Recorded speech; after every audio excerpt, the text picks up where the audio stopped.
اعلموا أيها المسلمون أن يومكم هذا يوم عيدكم، وقد قال رسول الله صلى الله عليه وسلم: إن لكل قوم عيد وهذا عيدنا. الله أكبر الله أكبر لا إله إلا الله والله أكبر الله أكبر. ما من أيام أحب إلى الله أن يتعبد له فيها.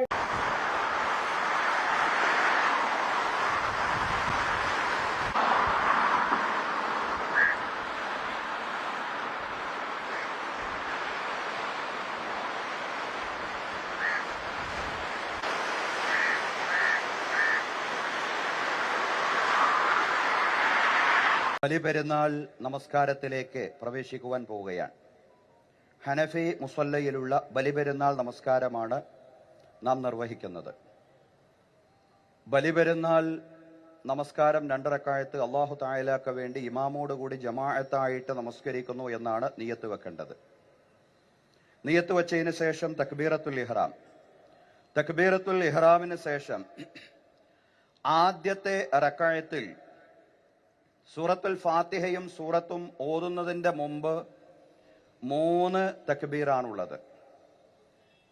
അങ്ങനെ റുക്കൂഇലേക്ക് പോയി ആദ്യത്തെ റക്അത്ത് പൂർത്തീകരിച്ച് വീണ്ടും ഖിയാമിലേക്ക് വരികയാണ് ചെയ്യുന്നത്. ഖിയാമിൽ നിന്നുകൊണ്ട് നമ്മൾ സൂറത്തുൽ ഫാത്തിഹയും അതുപോലെ തന്നെ സൂറത്തും ഓതിയതിന് ശേഷമാണ് 3 തക്ബീറുകൾ പറയേണ്ടത്. ആദ്യത്തെ റക്അത്തിൽ 3 തക്ബീറുകൾ സൂറത്തുൽ ഫാത്തിഹയ്ക്ക് മുമ്പും, രണ്ടാമത്തെ റക്അത്തിൽ ഇപ്പറയുന്ന 3 തക്ബീറുകൾ സൂറത്തിന് ശേഷവുമാണ് നമ്മൾ ചൊല്ലേണ്ടത്. അങ്ങനെ രണ്ടാമത്തെ റക്അത്തിൽ സൂറത്തിന് ശേഷം ഈ 3 തക്ബീറുകൾ ചൊല്ലിയതിനു ശേഷം വീണ്ടും റുക്കൂഇലേക്ക് പോയി അങ്ങനെ ആ റക്അത്തും പൂർത്തീകരിക്കുകയാണ് ചെയ്യുന്നത്. ഇതാണ് ഹനഫി മുറപ്രകാരമുള്ള ബലിപെരുന്നാൾ അതല്ലെങ്കിൽ പെരുന്നാൾ നമസ്കാരം എന്ന് പറയുന്നത്. നമ്മൾ പെരുന്നാൾ നമസ്കാരത്തിലേക്ക് പ്രവേശിക്കുകയാണ് സഹോദരങ്ങളെ. അല്ലാഹു അക്ബർ.